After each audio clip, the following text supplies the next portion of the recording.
Саламатсыңдар ма балалар? Отырамыз. Қазір қандай сабақ? Тамаша. Барлықтарыңыз дайынбыз ба? Иә. Онда қазір біз әдеттегідей тыныштық сәтімізді өтіп аламыз. Қолымызды парта үстіне қоямыз. Аяқ қолымызды айқасылмай, көзімізді жұмамыз. Қазір біз балалар тыныштық сәтінде тыныс демалу сәтіндеміз. Біз терең тыныс алғанда біздің денсаулығымызға пайдалы жаттығу жасаймыз. Терең тыныс аламыз, оны сыртқа шығарамыз. Осылай өздерін үш рет істейсің. Терең тыныс аламыз, оны терең шығарып тастаймыз. Тағы терең тыныс аламыз. Қалай болды балалар? Енді үйге тапсырма не берді балалар?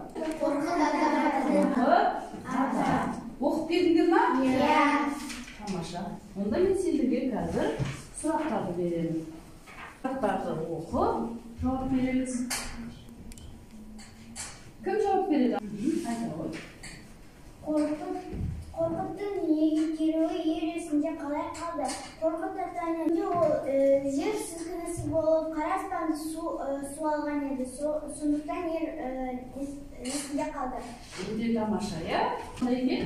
Ол дүниенің бір шетінен екінші шетіне еліктен шапар шеккен. Өйткені ол сан алуан дүниенің құбылыстарын білу үшін, әр күйдің қандай екенін білу үшін әр жерге барып сапар шеккен. Өте тамаша. Жарайсыңдар. Біз Қорқыт атаның аңыз әңгімелеріне көптеген нәрселерді үйреттік деп ойлаймын, иә? Ақылдылықты, әдептілікті, шыншылдықты. Сонымен балалар, бүгін біз топқа бөліп алсам. Тақтаға топтан бір-бір оқып шықса. Тақтадағы бір-бір үйреніп аламыз. Тамаша. Енді мен сендерге топтың атын мына жерде жасап қойдым. Топтардың аты қандай екен? Көреміз. Өте тамаша. Табандылық, отырау. Сендерде Қайсарлық. Қайсарлық. Сендерде өжеттік. Тамаша, топтарымызды алып қоямыз қасымызға. Топпасын алып, иә? Қоямыз.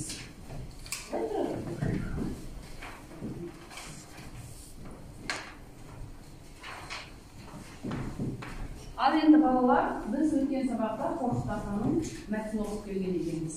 Бүгінгі өтетін тақырыбымыз ардақты ат. Бүгінгі сабағымыздың мақсаты оқушыларға адам өміріндегі жақсылықтың маңыздылығын түсіндіре отырып, ақиқат құндылығының мәнін ашу. Бұнда біз Жүсіп баласағұнның құнды мәліметтерінің бірі, адамда жақсы қасиет болмаса, оған бақ та, бақыт та қонбайды дейді. Бұны барлығымыз бірге айтсақ. Адамда жақсы қасиет болмаса, оған бақ та, бақыт та қонбайды. Тамаша. Кім өз ойын айта алады осы жерде? Тағы да. Диана айта қойшы. Адамда жақсы қасиет болмаса, оған бақ та, бақыт та қонбайды. Адам өзі біреуге жақсылық жасаса, оның бойында жақсы қасиет болады.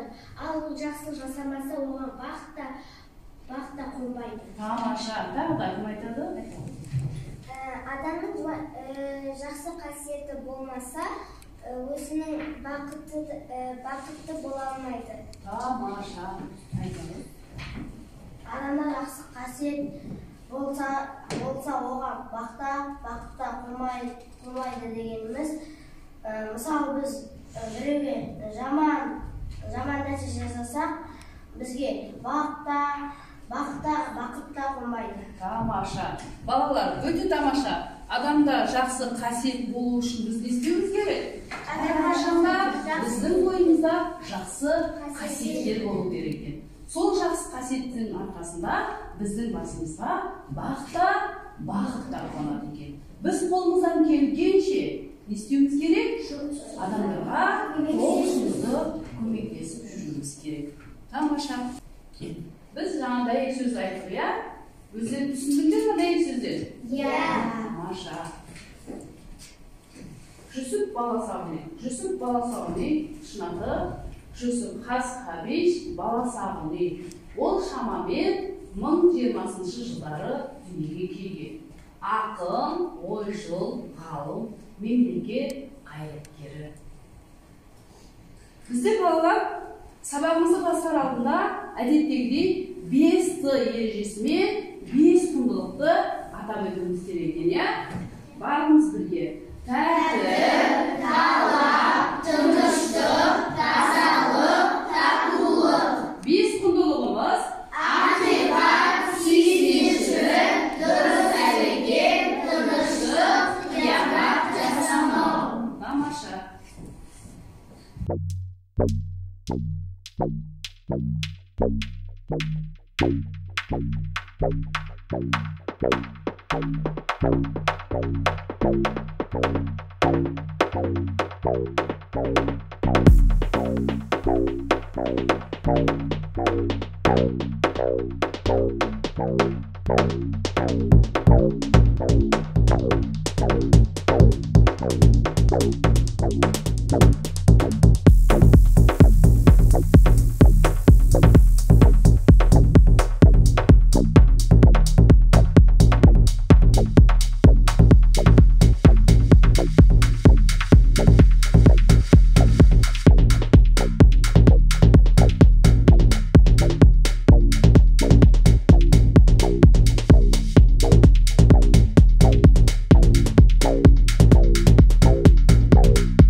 Кері қайтарады. Керуен тонаумен жан баққан топ мүшелері көп өтпей тәубе етіп, қарақшылығын саттайды. Балалар, бейнероль ұнады ма? Иә. Ал енді Абдылқадыр Гилани қандай бала болған?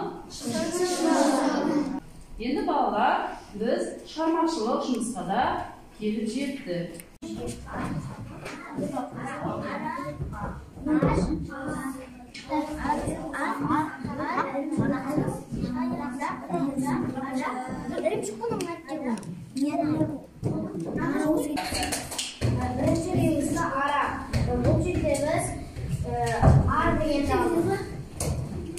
Ара, екінші неге?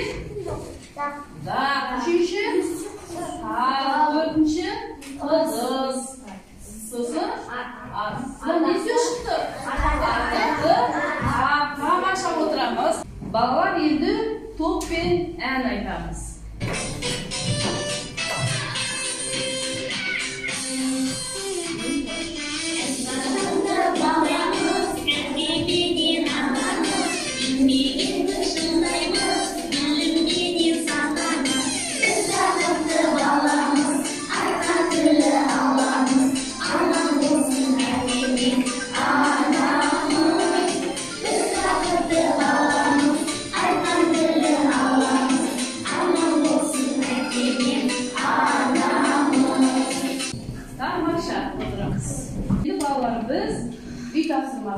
Жазып алайық.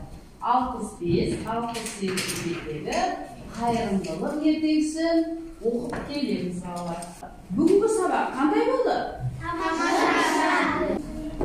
тамаша балалар.